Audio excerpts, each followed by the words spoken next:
In 5, 4, 3, 2, 1. What's up, everybody? You fucking motherless, fatherless sons of bitches. Nobody loves you except for us. Only Genius Brain cares about you. Everybody else who said I love you, they're fucking lying. We're your only families. You lonely bitches. Sound like a cult. What's up, everybody? So today we have a very, very special guest today. We have the Benny Big Balls Benny. Big Balls Benny Luo. The man behind the publication editorial NextShark. So if you guys have seen JK News, we actually do bring up a lot of like NextShark articles. You guys are pretty much on almost every JK News. Thank you for that. Yeah, we use JK. Yeah, and also on Instagram, you guys get fucking shared a lot, man. A lot of the memes that you guys start and all that. The news. Yeah, so what NextShark is if you guys haven't seen it or heard of it, it's Asian American centric kind of news. What, right? Would you say? Yeah. I would say that we focus a lot on, I guess, the Asian American community. But have you heard of this they're called Asian Boss? Yeah. Are they Asian? They're Asia based, right? Yeah. They're all based in Asia. I don't. I've met the founders before. One is Steven. I forgot the other guy's name. Kay. Okay. And so those are the two main. Are they founders. from Malaysia? Or you don't know, because they do record like from Japan to everywhere. Yeah. They're purely Asia based. I mean, they're also funded by, I believe, a investment fund based in Korea too. South Korea. Oh shit! So they're just all kinds of Asian. It's multi-Ching Chong ethnic, dude. That's tight. They had, because I only mentioned this because I just mentioned this on the last podcast that we did. This article where they asked if Simu Liu was like ugly. Oh yeah, that was such a weird thing. That was so that was like it was interesting. Yeah, that was so interesting. It was. I was like, man, these girls are mean. Yeah, dude, they did not. Wow. Yeah, He's not ugly. He's just not Asian pretty. Yeah, it's like, yeah, what the fuck, dude? They act like he's fucking Shrek or something. Yeah, I mean, dude, one girl gave him a 3.5. I was like, dude, that's hideous. Out of 10. Yeah, that bar is. I don't know what their bar is or how high it is. Yeah, I don't know. Are they looking for K-pop stars? Like, because I know that Asian celebs or just Asian standards in Asia is different. Like their beauty standards are different. You know, I will say this, the meanest one there that was just fucking going in on him, she did have a point though. Not about how ugly he is, because he's a very handsome man. It was more like she says that it's insulting that they are using Asian culture things to grab a bigger Asian audience, but they don't ask Asian people about their preferences about who they want the star to be.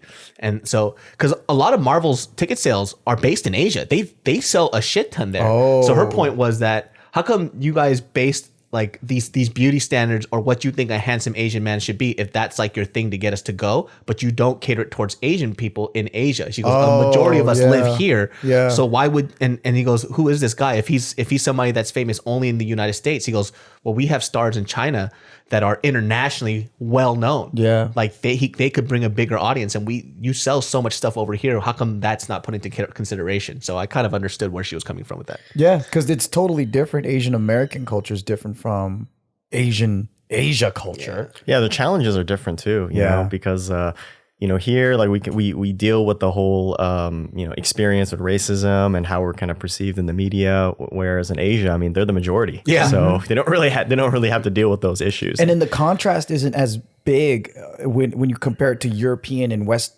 America, right? So like if there's a hot like French actor or like a British actor or whatever, the standard of beauty is pretty damn similar. Right. Yeah. So, but then for us, it's almost like a whole different world. Yeah, it's different because I think like Asian American style too. Just it's not that we're trying to look black or white or anything, but our tastes it just develops differently because it's so multicultural. Yes.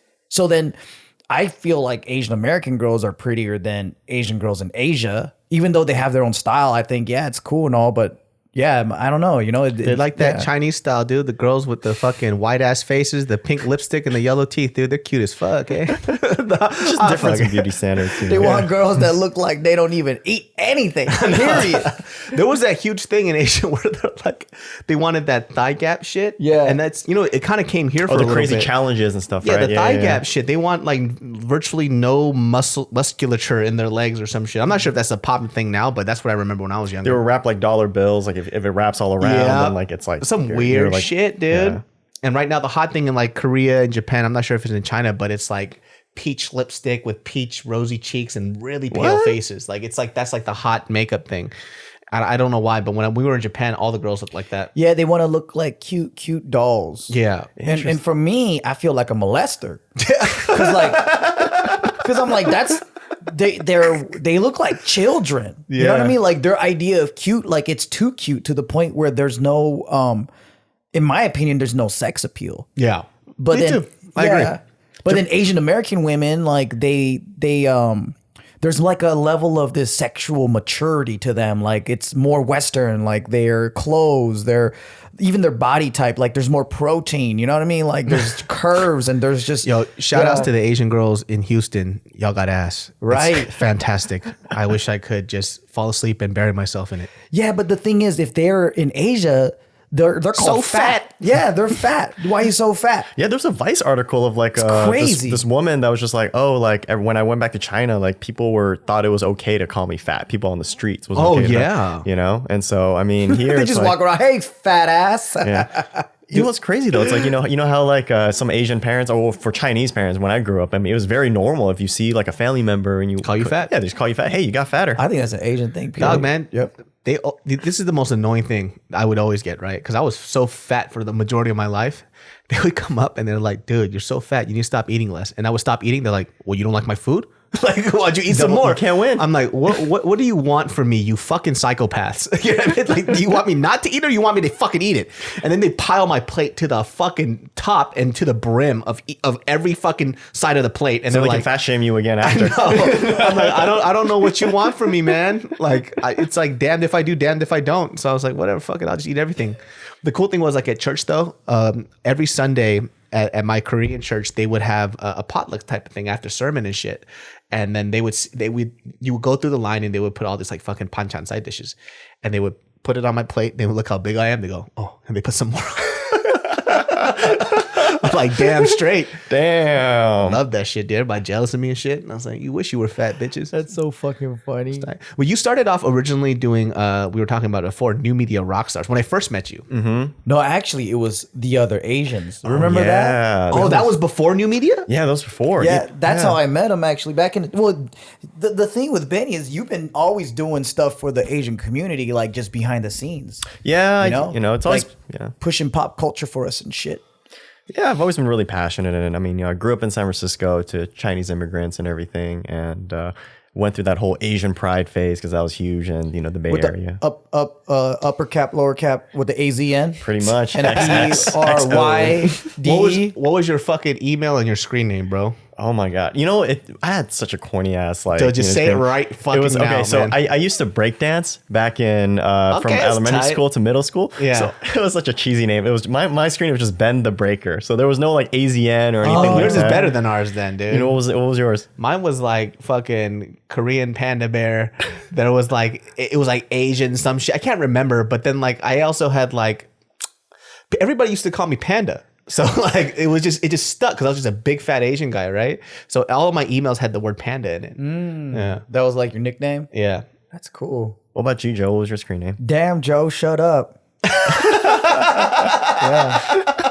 What does everybody say to me? That was funny. But before that, like I never had that AZN thing. Oh, because really? I got in early to AOL, and then like I wanted to be like this fucking wannabe hacker and shit. So like I did the uppercase, lowercase, but my name was Apex, Oh, so shit. like I was like next level with it, and then I got into the whole Asian shit. I didn't know that Asian people like existed. When I grew up around like blacks, Mexicans, and then when I was online, I was just looking at fucking text. Like I didn't know that there was a shit ton of Asians in LA until I moved. Oh, yeah. Interesting. When I used to work at the Men's Warehouse, so when you worked at Men's Warehouse? Yeah, I used to work at the Men's Warehouse. I used to sell and fit people for tuxedos and suits and shit. So I was like a wardrobe shit guy, and so fucking dudes like these old OG Asian dudes would like sign up for the kids to get their stuff. But the funny shit is like they haven't changed their email in ages. So it's like this guy that looks proper as fuck, but it says Asian Gangbanger 96, at yahoo.com, motherfucker. Like, and it's like AZN Thug Boy, sweet face. So they're very they were always apprehensive about writing their email. They go, "Oh, do we have to write your email?" I was like, "Yeah, that would be the best way unless you want us to call you." And then they started writing it down, and I'm dying laughing. Wait, somebody's phone's going off? Is that my phone? Oh yeah.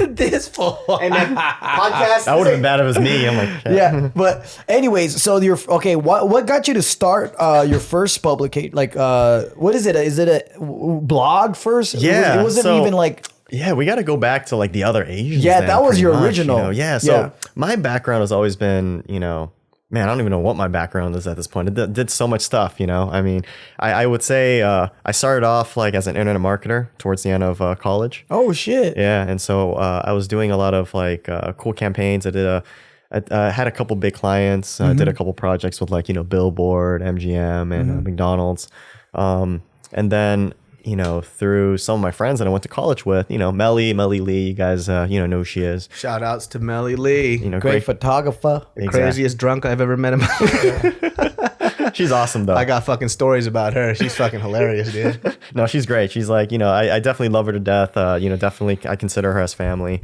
But yeah, I went to school with her, and through mutual friends, we met Julie Zahn, who's now an actress and, really successful and everything. Shout outs to Julie Zahn, also a crazy motherfucker.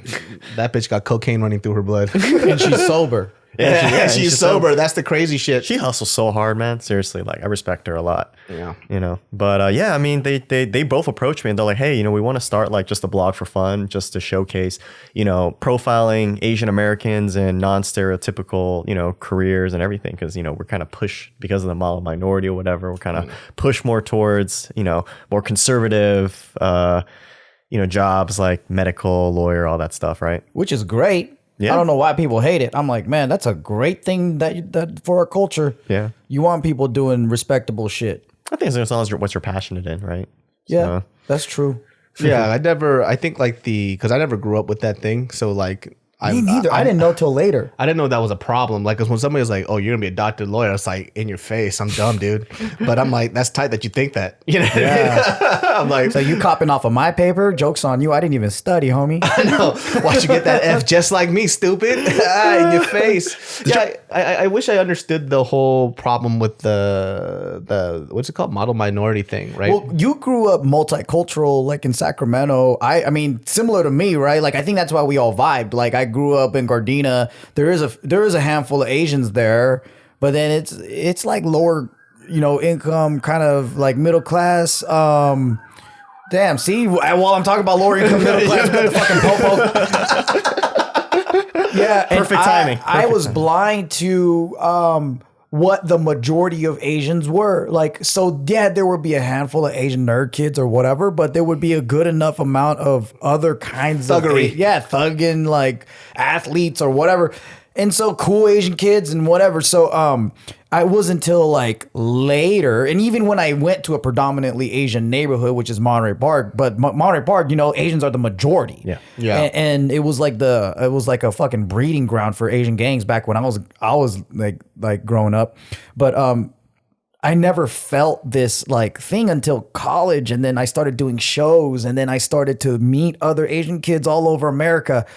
And I was like, well, this is the majority. I'm the minority. Like, I'm the weird one. Cause I always used to watch TV and being like, who the fuck are these Asian guys? Like, this is some fucking fake ass made up person. Yeah. But I was like, oh, wait, no, that's actually what most Asians are. I'm the wrong one. Yeah.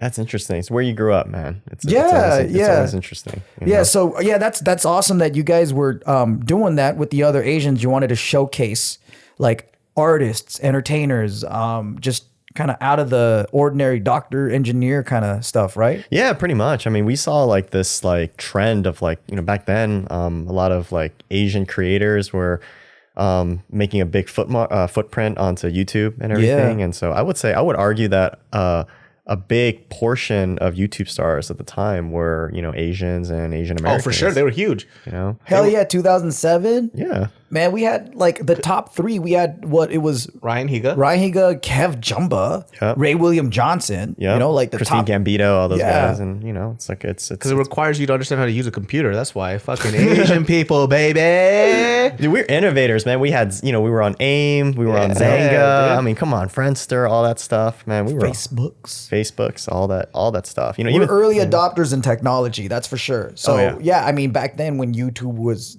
very early, it was fucking awesome because that's also where we were able to get our foot in the door in entertainment. yeah, you guys through JK. I mean, I was a fan of JK News and everything. I mean, Just Kidding Films. That was at the time and everything, and so it was really just cool, kind of like seeing so many Asian Americans do their thing and gain a big following because of it. And you guys not only had Asian fans, you guys had a multitude, different multicultural. I mean, I think like for us too, we were just very like. I think we've always just been like outsiders on a lot of stuff because we never really actually got involved into YouTube community, right? We actually just kind of stuck within our own little nucleus and our own self, and then we just kind of hear things through the grapevine about what's happening to YouTube, So that was the weird part. People were like, oh, like I would go to a lot of these YouTube events and people, albeit, would be very offended when they come up. It's like, oh, I was hanging out with this person. I'm like, who's that?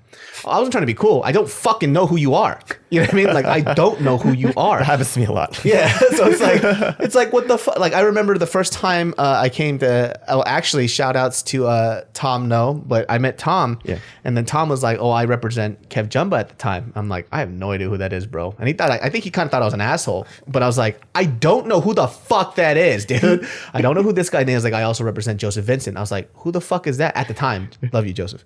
But when I didn't know him. And so people, I think they kind of had this thing of, oh, because you're an Asian American on YouTube, you should know who these Asian people are. Yeah. But I didn't. Like, I only knew them. That was it. Yeah. Yeah, I mean, because, well, in your defense, you're trying to be a stand-up comedian. Exactly. It was a different world. And so he just did YouTube just to fuck around. And when we met, like, he was still on his trajectory, like, to be a stand-up comedian. He just used YouTube as a way to do things. He wasn't a YouTuber, even though he did YouTube rants or whatever.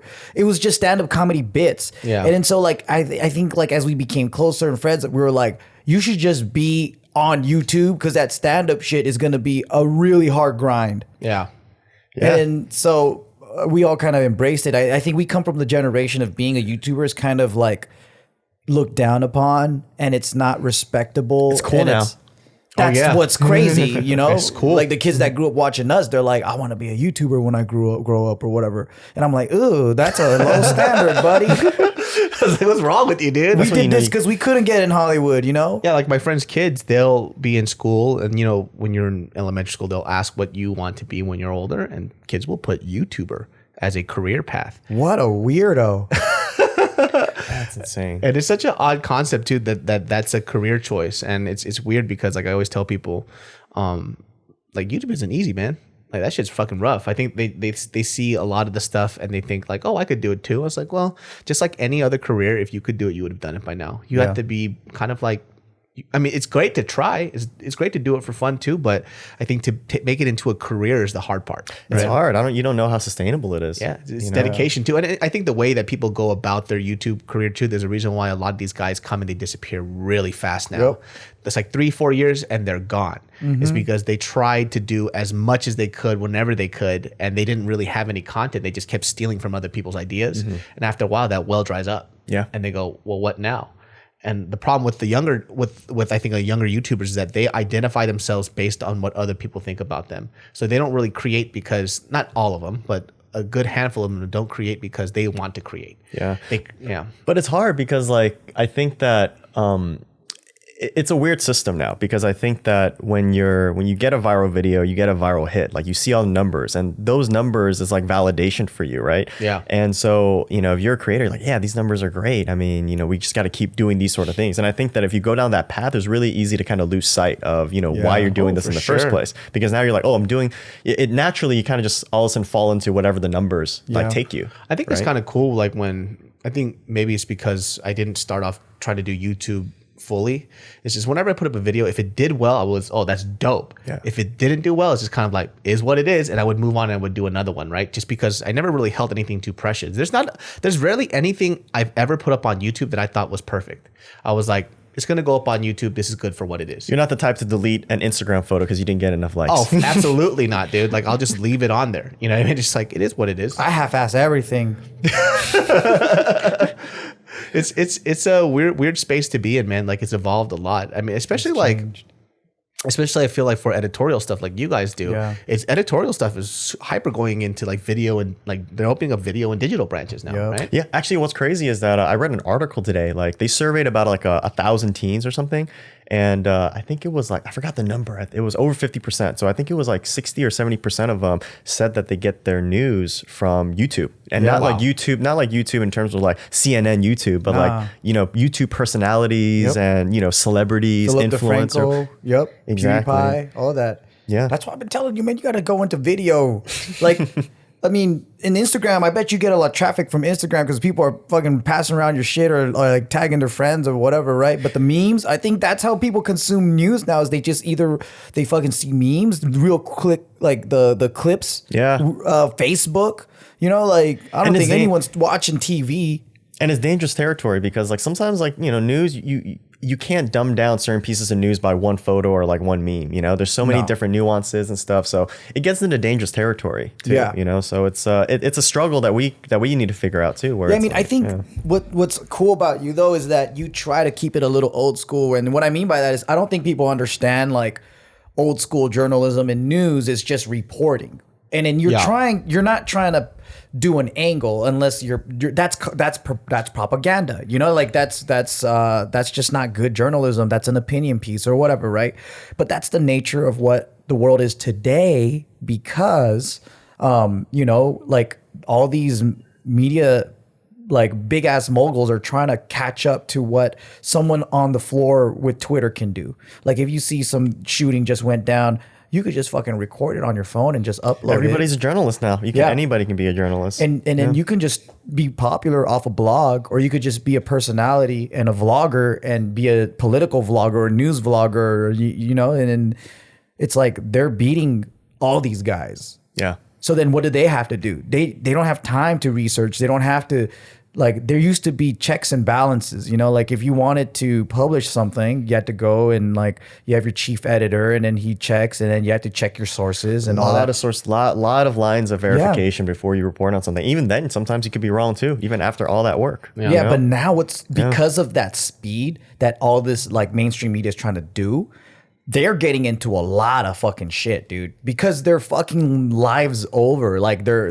going based off of like, oh shit, I don't even know where this info comes from, but then like I better beat the punch so I could get the clicks. Yeah. And then people are being wrongly accused of certain things and being doxxed and all that stuff. And I'm like, that's crazy. Yeah, the addiction to the numbers. I mean, you know, I think it's tough. I mean, I don't think there's, you know, people are outright out there to do bad shit. But, you know, sometimes like when you see certain numbers and you're subconsciously kind of like, oh, maybe this is the right way to go. Maybe this is, you know, what we should be doing. I don't even know if people are writing now just to get information now, especially as like, I don't know if like, I mean, there's a lot of people who are great. You know, I'm just saying from the stuff that I see that blows up, like the journalistic integrity kind of disappears for things that blow up a lot, right? So for example, there was something, an article about, I forgot who wrote it, but it was something about like, it was literally an opinion piece about, you know, adults shouldn't go to Disneyland. And it's like, did you? Millennials shouldn't. Oh yeah. It's like, did you really write that because you think that, or did you write that because you wanted to stir some shit up, right? Because you know, just reading it, it was like, oh, this is just it's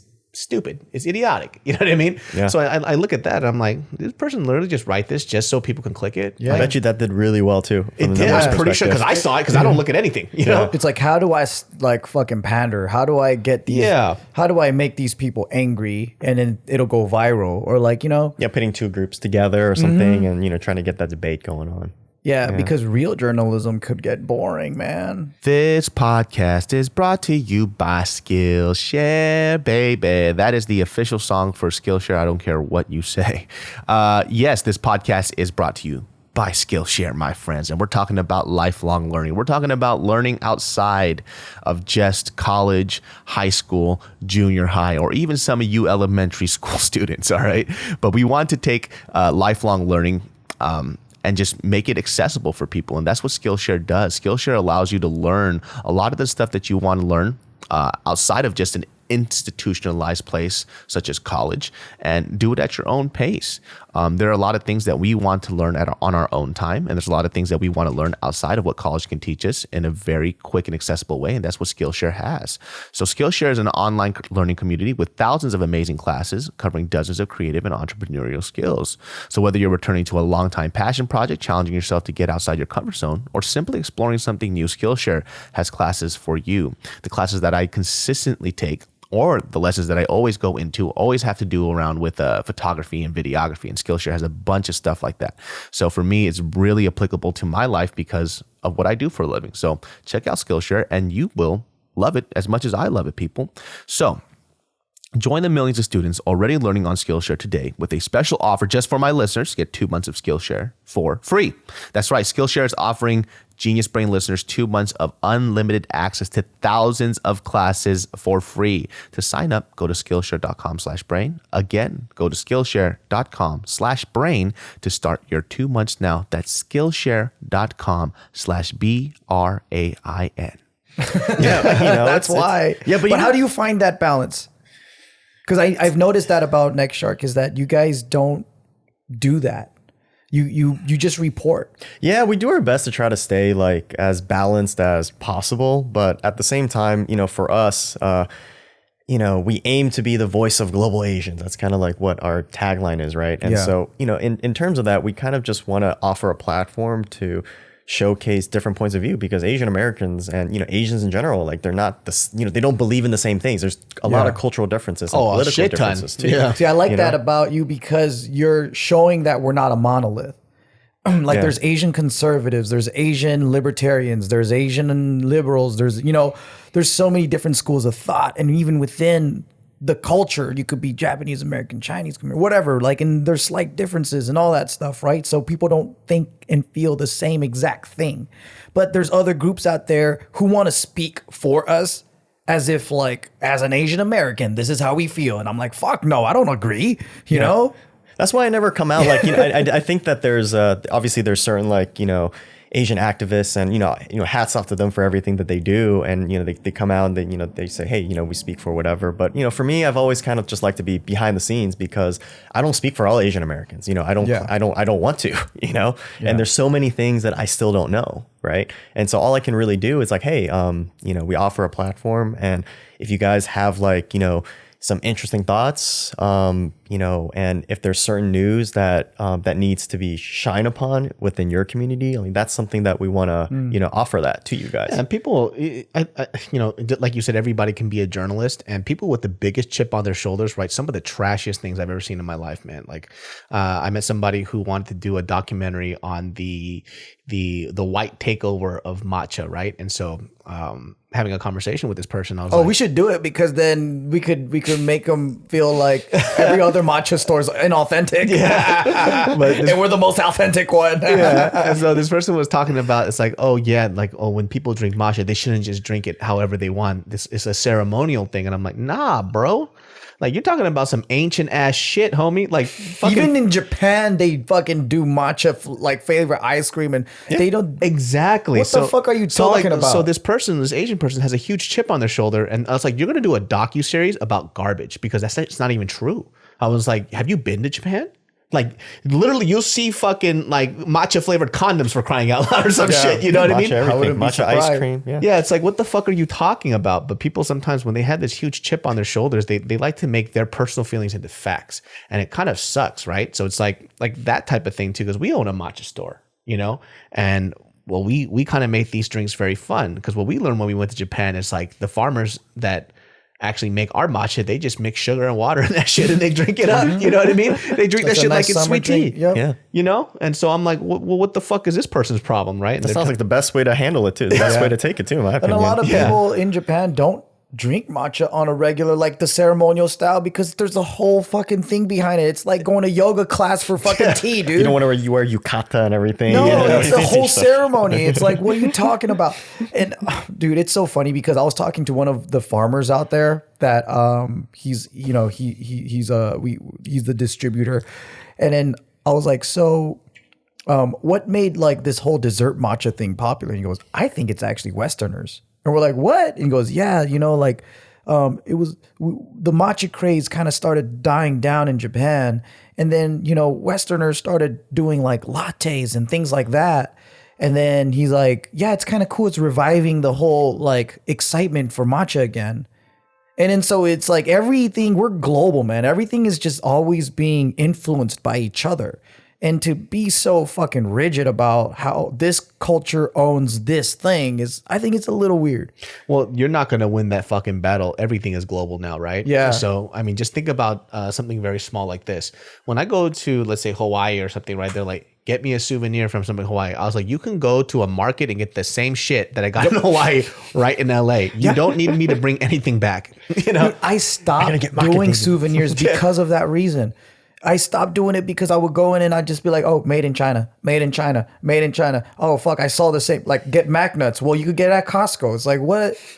Get these special chips. It's like, well, I saw it at the fucking market the other day. Like, there's nothing special anymore where I can bring it back unless it's like handmade. Oh yeah, I mean, like my favorite thing was Hokkaido chips. I was like, oh, I need to go to Hokkaido and get these chips, and then it's on Amazon. I was like, oh, okay. Dude, the one thing I do miss, so there's this like little chocolate that I get in Japan that Mariel introduced my fiance. It's called Black Thunder, right? Sounds like Black Thunder. Yeah, it sounds like a black guy's dick, but it's this chocolate. It's like our name or something. It's this cheap chocolate, right? And you can get them like in any fucking like convenience store in Japan, and it's fucking, I love it. It's like their version of Crackle. Right? I tried getting it online on Amazon. A box was like 30 something bucks. I was like, fuck, man. Like I should have just bought a shit ton over there, dude. Because of international shipping or something like that. Yeah. It fucking pissed me off, man. I was like, oh God, man, I just want some Black Thunder, dude. So there's got to be some kind of like responsibility that comes along with that daunting task of wanting to be the place for, I guess, an Asian voice. Oh, of course. It's a big responsibility. And so is it like Asian voices in Western countries, or what's your guys' like real model here? I think that a majority of our team is in America, obviously. So we do cover a lot of Asian American news, and we cover a lot of news from like a Western Asians, viewpoint in a sense, right? And the whole premise of NextShark has been very, very organic. I mean, I don't know if you guys know, but it started off as an entrepreneur site for millennials. I remember that. I liked that a lot because it spoke to me. Yeah, exactly. And we did well for a little bit, but it wasn't at a scale where it's like, wow, we could really like, make a living off of this or whatever, right? And we were just trying to figure out, okay, well, what's our angle? What do we do, right? But then we noticed that a lot of our Asian-centric content was doing well. So whenever we showed like an Asian entrepreneur or like technology in Asia, we saw like an uptick in traffic and just people sharing our content online, and it, for some reason, just spoke out to them. So we're like, okay, let's do a little bit more of that. And so all of a sudden, we became kind of like, oh, okay, let's focus on Asian faces, Asian businesses, more slightly towards Asian, and I started doing really well. And then this is 2016. That's when the Rio Olympics happened, right? And then we started getting all these DMs, going, hey, there's a lot of Asian athletes of Asian descent participating in the Olympics, and you guys should cover them because, there isn't as much visibility for these athletes. And so we were like, okay, it's not really in our, wheelhouse, but we can give it a shot. Yeah. And then our coverage like blew up like crazy. I mean, even little things, like we covered something like, we didn't even break the story. It was like all the other mainstream publications already released it. Like Vietnam wins their, first Olympic gold medal or something, right? Oh, the guy with the gun, the sharpshooter? I think so. Yeah. I think so. Yeah. So, I mean, I remember it was just a weekend. I was just like, at the time I was still like doing, writing too. And so I remember just a weekend, I just did a quick write up on it. And all of a sudden it was like, 500 hits in less than 24 hours. Wow. It was crazy, and so many people were sharing it and everything. And then a couple months later, we started getting more DMs going, hey, like crimes against Asian Americans are some of the lowest like reported. Like you guys should cover more of that stuff. And, so your fan base actually just created the content for you. Yeah. So you gave them what they were just asking for. Yeah. We just, because for us, I mean, I think that it's important to kind of listen to your readers and to figure out kind of like, what is it that they, kind of want and want to kind of consume. And we kind of base it off of that. And so, I always give shout outs to, a lot of our readers and supporters is a reason why, like, this is why I'm here today, honestly, because all I did was just listen and, listen to feedback. I try my best to, read, the PMs and read the emails emails, like even to this day, and so do our staff too. But what was that article about crimes against Asian Americans, or at least what does that mean?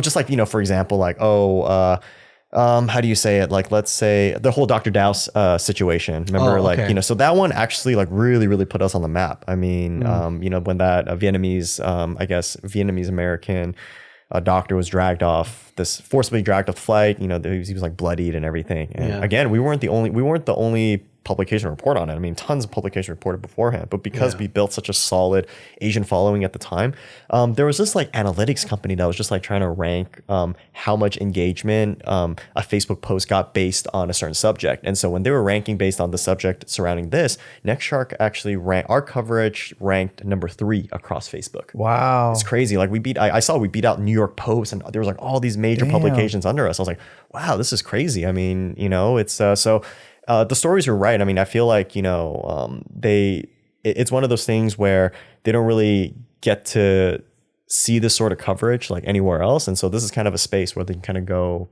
discuss these issues and to kind of share what's going around locally. I'm sure we share a fan base because we always use your guys' articles for JK News. I appreciate that, bro. Yeah, man. Yeah. And it's because I genuinely care about it, and then they're interesting, they're funny, and there's so much variety to it. You got fashion, you got music, you got fun, you got and it doesn't get too political. Like that's what I like about it is I think nowadays you have to choose a side. Like you can't be a news media outlet that does that does balanced sides. Yeah, it's got to be either left or right. Yeah, and even for us, like this is what we'd say. I mean, if anybody ever asks us, wait, what do you politically align or whatever, and obviously, as a publication, we have to say, yeah, we try to keep as balanced as possible. But it's no secret. I mean, like if you look at a majority of our staff, like a majority of them are definitely more so like left leaning, right? Mm-hmm. But how we kind of try to balance it out is like, we don't try to shun people that don't really believe in, believe in our beliefs. I mean, we've had like Asian Trump supporters write op-eds on our page, and we've gotten flack for it. But at the same time, it's kind of like, look, so many people voted for Trump, and you can't tell me that, they don't have like some sort of a voice, And so I think that it's important to at least try to create a dialogue of some sort, Yeah. And we don't know.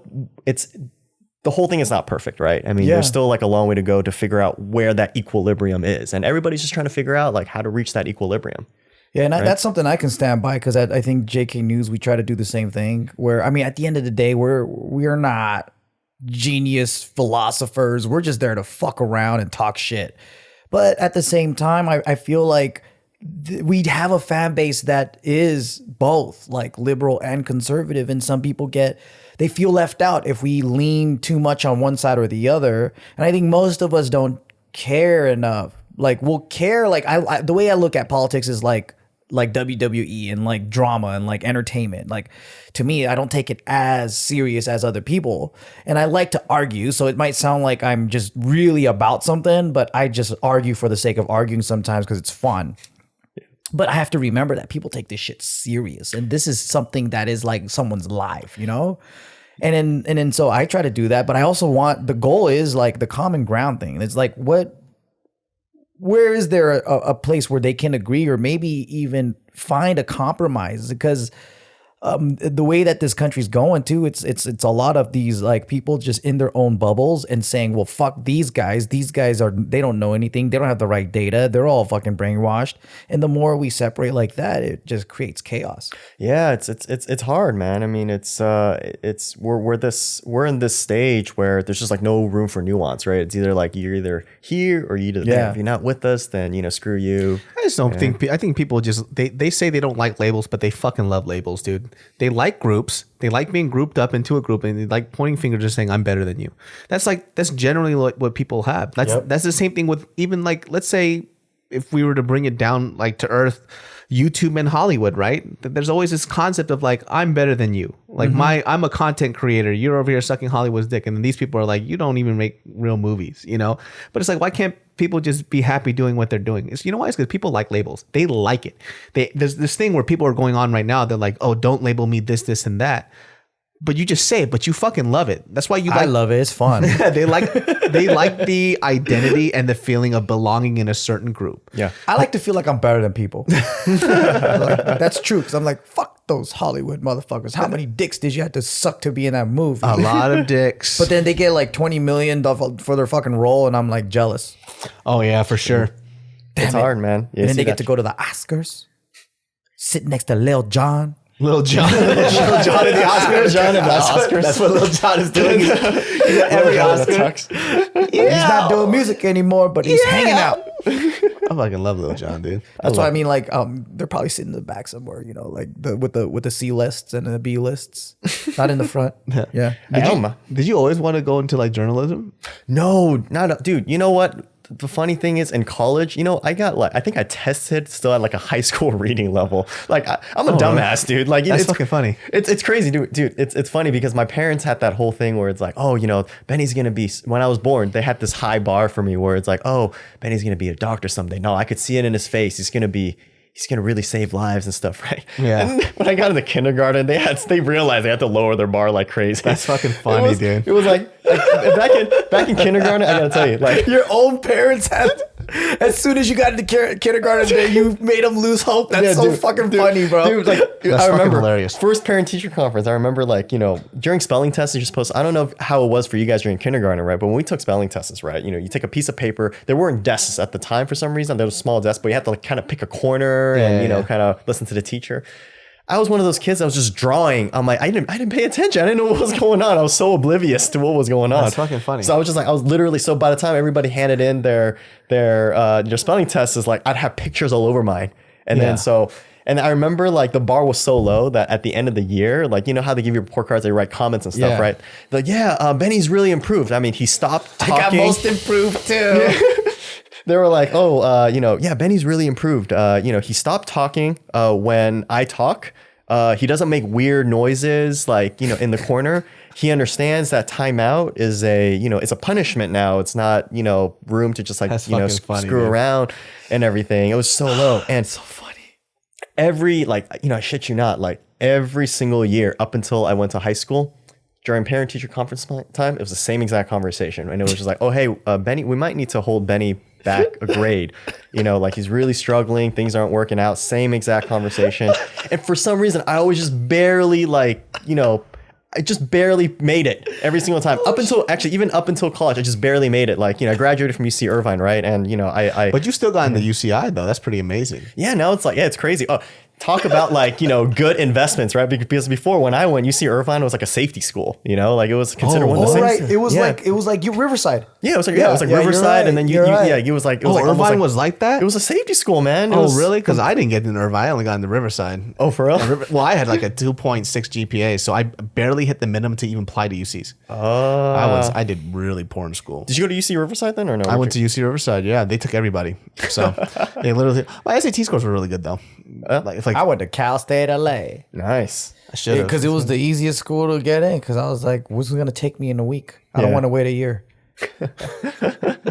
So you went to. So wait, what did you major in then? I majored in psychology. Oh, me too, man. Yeah, I majored in One of the psychology. easiest ones. No, I'm just kidding. It's interesting. No, It's it was. interesting. Okay, no. Yeah. I was interested in it, but Yeah. it was the only major that I could pick that was easy enough where I could convince my parents, hey, I could get a PhD still. it's a science. Doctor, you know, I could convince them that I could still be a doctor of some sort, you know? If No, because I wanted was to. actually going to go into psychiatry. That's for why. real? That was, yeah. Really? I kind of wanted to too. I like listening to people's problems. I like. Oh, you do? I do. I just like to tell people what to do. And I just, don't I'm know just kidding. what to do. Yeah. And you like listening to people's problems? Huh? You like listening to people's problems? Yeah, I mean, it's you know, for me, like, you know, I don't know. I've always been kind of, I wouldn't say like Like an empath, maybe. maybe, yeah. I'm very empathetic, I think, of You're people. pretty easy to talk to. Like, I never felt tense around you or awkward. Like, I just tell you whatever. Yeah, I'm the same way. I mean, it's just I'm very in the moment. You know, I don't really, you know, when I'm talking to people, I mean, you know, they have my full attention usually. I'm not really too off thinking about really anything else, you know, because you can kind of tell when you're talking to someone, and you can kind of tell when they have something else on their mind and everything. I mean, for me, I've always been just very focused and kind of in the moment. Yeah. So That's good. You don't have ADD. I do actually. I'm actually diagnosed with ADHD. Oh, I am. Well, but when you it comes to motherfuckers- explains your you guys are fucking twins. childhood. You guys are twins, dude. This fool was also dude. dumb as fuck when he was a kid. I was so dumb, man. It was- Psych major. I don't know how I graduated. Seriously, I still don't know how I did it to this day. Me too, because I'm still learning things about psychology that I learned in school, and Yeah. I'm like, oh man, I should know this shit. What were you guys' GPA and after you graduated? You guys remember your Oh, GPA? I actually didn't graduate college. I had a semester left and I quit. Really? Yep. I decided to move to LA. I graduated magna cum. Really? Damn, bro. I graduated with the bare minimum GPA. I think it was like 2.3 GPA or something. That's Man, fucking See, crazy. I don't I just remember barely what my made it. GPA was, but I think okay. So the thing about ADHD is that we do have the ability to focus if we put effort. Oh, yeah, for sure. Into certain things, right? But yeah, I don't know. Like it's if we don't really see the reason, or if we don't want to, then we just don't do it. Yeah. Not yeah, exactly. I mean, for us, it's kind of like it has to be meaningful for us. And if we latch onto something that's, you know, of interest, and we really are into it. And we're also very good with our hands too, because, you know, we have to focus on whatever we're doing. Fidgety and shit. Yeah, we are. I wish we had those fidget spinners back then, dude. That would be so awesome. That's for me crazy growing that up. the fidget spinners was originally created for people like that and just became like a craze. I know. That means a lot of kids have fucking ADHD. I bet you they do. Yeah. But it's like it's like overdiagnosed, but also underdiagnosed. It's true. I would just put like an exercise bike in like these elementary schools. Yeah. And for these kids who are fidgety, it's like, all right, you get to sit in your seat, but you got to fucking cycle. Like just work that shit off or something. Yeah, exactly. I don't think like I feel like it shouldn't really be like a negative thing. Like, you know, this is a disorder. It's just more so we just learn differently. You know, Yeah. I No, hate for it. sure. I have a whole book about it, but it's basically the whole take is like it's a superpower. And then they're saying that it's the hunter gene. So you know, like whoever has ADHD or just diagnosed with it, it's like saying you're a hunter living in a farmer's world. So yeah, and we feel kind of useless to society because it's the way that it's structured is more like a farmer. Like I'm not saying like a real actual farmer, but then like someone that's in like routine and day to day and whatever.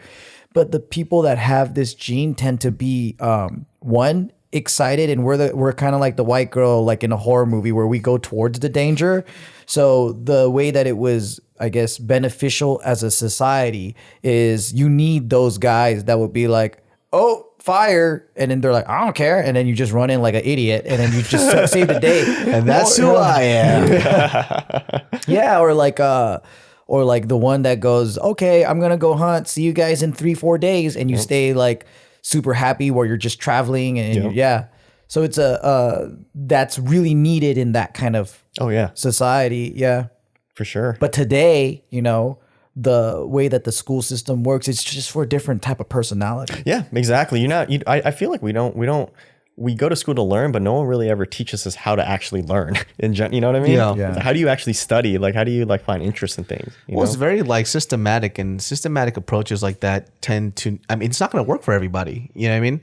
And also too, like, I just hate the way how teachers are paid too. So they're not going to give a fuck with They're that not type of wage. motivated. They're not motivated, dude. Like, And if I they don't wouldn't be care about the motivated too. material, we sense it, man. Yeah. And then we don't care about it either. Yeah. There's nothing to like incentivize like teachers. Like, and it's still a job, and there's no incentives to it. Then what's the whole point? You know, like you work this job, and it's not a dead end job. You know what I mean? Obviously, like what they do is very fucking important, but they're not being compensated correctly for what they do. And I get it too, because like it's demoralizing for them when the kids don't give a fuck. And they come into class and then they don't want to learn shit. So it's like it's a daycare. Well, yeah, you got to babysit know? so many kids too. I saw this infographic that was like, hey, like if you don't believe in paying teachers a standard salary, why don't we just go by, babysitter hours? And it was like, $15 an hour for a babysitter times, 30, 40 kids. This is how much you should pay, X amount of hours. Yeah. This is like, I think it averaged it out to like $300,000 a year or something like that, And I mean, I see an argument to that for sure. It's at the end of the day, we're investing in the future. There was this, I forgot what I read it, but it was like some kind of video where I think Mark Wahlberg's mom is a teacher, right? And he was kind of talking about the points that we're talking about right now, but that kind of scrolled through some of the Instagram feeds because it was a video I saw on Instagram.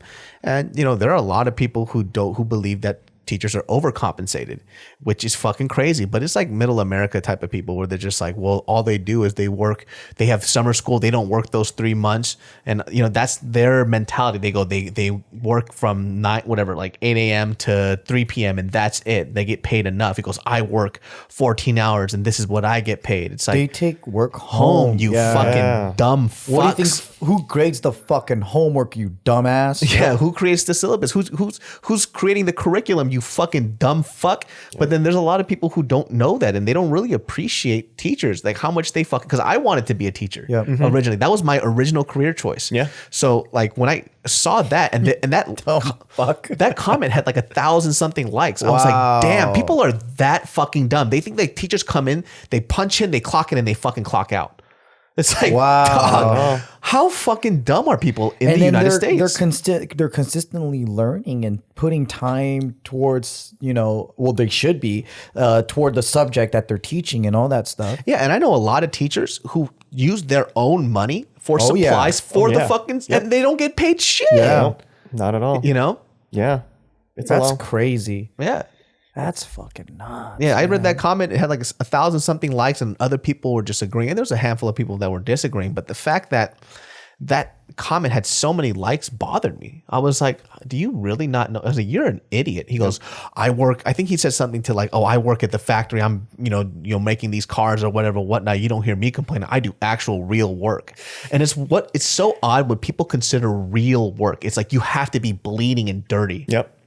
You know, I try not to judge unless I've walked in that person's shoe too. Yeah. I try not to make those assumptions either, and I think people assume and they try to compare them to themselves, and it's just a weird thing. Like I never understood this where it's this concept of because I worked harder, I should get paid more. It's like, no, yeah, you worked harder, but you didn't work smarter. You don't get paid based on your physical effort. You get paid based on what you bring to the fucking table. What you deliver. Exactly. Yep. And a lot of people don't understand that. They go, I worked hard. Well, great, dog. You also worked like a dumbass.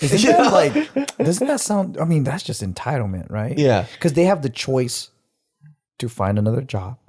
Mm-hmm. They have the choice. This is a fucking free ass country, man. Like what? Why are you so bitter? That's what I don't understand. Yeah. It's if you want a career change, if you want to get paid better, if you think being a teacher is better than what you're doing, then why don't you become a teacher? Like the fuck? Yeah, if it's such an easy job, then maybe you should do it. Yeah. Yeah. That's usually the best argument back. Hey, if that's what you think, then go for it. It's like road's open for you. Be my guest, dude. Like I'll let you run my class of 50 kids, specifically in California, because these classes are hyper impacted now. It's like in the ghetto too. Yep, in the ghetto. Because they pay good. Yeah. But they also have the fear of fucking dying, dude. I saw this video clip of this kid. He was this teacher, the substitute teacher, was writing stuff on the board, and he was a blood. So whatever was a C, he made him switch to a B. So he goes, he's like, you can't do that shit here, homie. You got to put that shit into a B. Wow. So it was like class had to be blast. You know what I mean? So he made him erase all the C's and made it into a B or some shit like that. Yeah. And that's like some real shit that these teachers had to deal with. Like, right? It's like, what the fuck? Are you allowed to beat kids at school anymore? So I think in that case, it's okay. Like you're just in a different world. The high school I went to, have you seen Dangerous Minds? Yeah. That my school was based off of that movie. They filmed that there? They didn't film it there. No, it was basically about. So I went to Carlmont High School, and so it's in the suburbs. Like it's in a very nice area in San Carlos and everything. No, nothing like that. Dana Carvey went to our school. He's an alumni and everything. Oh shit! But I guess Dangerous Minds, the book, was actually based off of a teacher's experience from Carlmont High School. Because I guess what happened was most of the kids, like I would say half the kids were like from the suburbs, like upper middle class, like white, everything. But then the other half of the school was bussed in from East Palo Alto. I forgot whatever reason was. Maybe like I don't know if it's because they didn't have a high school there or whatever. But yeah, it was majority. It was just very interesting to kind of see like these two different worlds kind of like clashing and everything. But it was crazy. I mean, overall, like my high school experience was pretty good. But we had like 3 riots, like during my time there. It was so interesting. How old are you? 31 now. So did they separate? Did they separate like the bustin' kids with the suburb kids and stuff? No. But this is what I will say though. I mean, it was interesting because after like whenever a riot happened, right? Then they would separate the lunches. So they're like, hey, we're gonna do split lunches, but we're not exactly sure how they figured out how to split people. And I at the time, like I wasn't really aware of that. So I was, we have to, I'm in lunch 1 versus lunch 2. So they're like protecting the suburb kids. I don't know. I can't confirm or deny, to be honest. I mean, because at the time I just wasn't really like I wasn't aware of those sort of things. We would at the have time, race riots at our high school, Mexicans against blacks. Really? Yeah. That is crazy. Yeah. And then of course there's gang fights, and then there's just individual fights, and there's just people beating teachers, and it was fucking nuts, man. Well, I went to Gardena High, and then the second school I went to was Mark Keppel. Now Mark Keppel's one of the best schools ever. It's nice. Yeah. And it was because our generation was so fucking bad that they had to put a lot of focus, and that's what tends to happen, right? Like some schools are so fucking bad, and then everyone puts a lot of focus there, and then they change shit up. But we used to have a PSA at the Mark Keppel High School. It would play on the local TV, and then it would show like how decrepit our fucking whole school was. And then it was they were trying to get funding. Oh, wow. Yeah. That's crazy. But then, Gardena High was even worse, man. That one we had a police station inside the high school. There were, it was like the number 3 biggest drug dealing school in California. Oh, damn. It was fucked up. You know what's crazy? Like maybe 2 years after I graduated, it's like something, I forgot, maybe it was another riot or something that happened, but they made the students wear their ID cards around their necks. Oh shit! They had to identify every student and stuff too. So it's like it got yeah, so crazy. Man. That's something that people don't understand. Like some of the schools in America are like third world countries or jails. Yeah, it's some fucked up shit, man. Like we had a police station in our school because there would be kids being caught with actual crimes or like hardcore violence and shit. Like we had a cop station inside the fucking the administration building. There was a bench with handcuff shit like hanging there. There's always a kid or two there. There would be 3 or 4 bicycle cops just like rolling around with the security. And my friend was telling me like, we didn't have police coming into our school every day. And we're like, man, we had a police station literally inside of our school. Dude, it was nuts. It like there'll be just it was chaotic. Dude, it was crazy. And like, my classmates would disappear left and right. I remember, one of my friends is a guy named Roberto, is a Mexican guy. He sat next to me in English class. And then one day he stopped showing up. And when I asked like what happened, he was like, oh, he got shot like 9 times, in his car 2 weeks ago. I'm like, oh crap. And like, and that, I would hear these stories like, multiple times throughout my time like during high school and stuff. I'm like, wow, this shit is real. Yeah. I mean, I'm not, I didn't grow up in the streets or anything like that, but it was just really interesting to kind of like, see that as an observer. Close to it, proximity wise. Yeah, proximity wise, yes. Because there's kids that grow up with no fucking idea. Yeah. Like, they'll grow up in a nice little town and everyone says hi to each other, and they might see it on TV, but they don't know how fucking close that shit is. Yeah, you hear so many things. You hear I hung out with, a lot of the minority kids because, I went through, a couple instances of racism through the school. And so naturally, I hung out with NorCal? Yeah, NorCal. What city? You know what? It's everywhere, but like I lived in San Carlos area. I mean, it's a pretty now. Where's San Carlos? Like, San Carlos. Okay, is it the Bay or is it South San Francisco? So if San Jose's right here, yeah, and San Francisco's right here, we're kind of like in the middle of everything. So like we're talking like Menlo Park, like close to Menlo Park, close to all the. Is it near Cal Palace? No, I don't believe so. Okay. No, not Cal. No, Cal Palace is closer to Daly City, so you're more towards that's like South San Francisco, right? And everything. Yeah.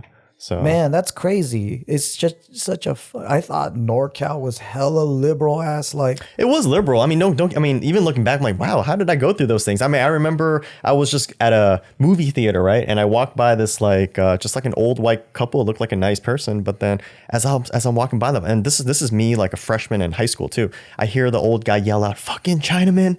I'm like, what? Damn. Yeah, that's so random. I never really got that. Yeah, it's so random. And this is in NorCal. NorCal is like got a big concentration of Asians, so it's really. Like So I never had got that in some- Sacramento. Like my Chinaman. Yeah, it was just really. It's so weird. What is this? The gold rush? Yeah, Who the yeah. fuck says China? I know, I've never right? heard I that know. shit. It's so weird. Yeah. Chinaman. I always gave like old people passes, and I'm like, you're gonna die soon. I'm like, you'll die I soon. respect my elders. It's okay. It's okay. I'm just like, you're gonna die. There's no point in changing your opinion, dude. Like, you'll die with your fucking ideals too. Like, so I just let it go. If it was a young person, it bothers me more.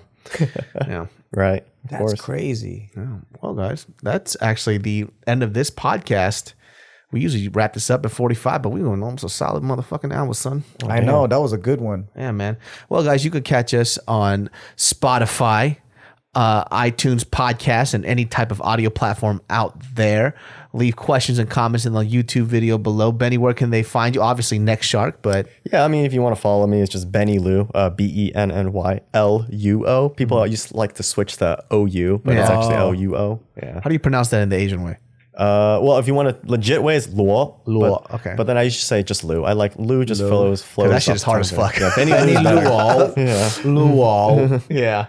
But yeah, check out NextShark. It's definitely, especially on JK News, use a lot of their articles and stuff, man. And, you know, Watch JK News first, and then you can click one of their articles. sign up for JK News Patreon. They need it. Yes, please. All right, Support Jess. news. We will see you guys next time. Peace. Thank you very much.